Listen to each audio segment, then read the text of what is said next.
ॐ करालवदनां घोरां मुक्तकेशीं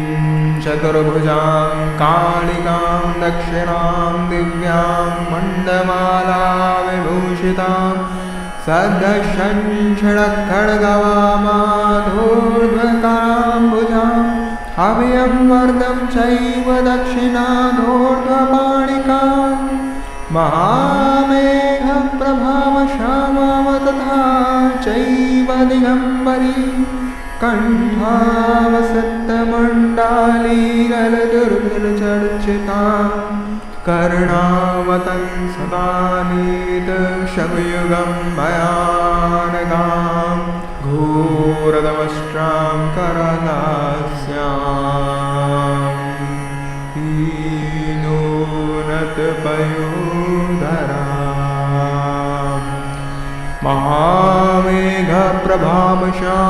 तथा चैव दिगम्बरीं कण्ठावसत्तमुण्डालीगलदुर्गचर्चितां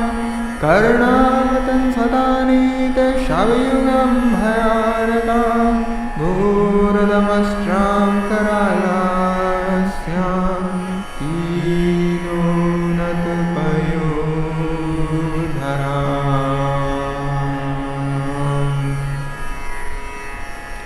शवानामकरसङ्घातैकृत्काञ्चिमसन्मुखीं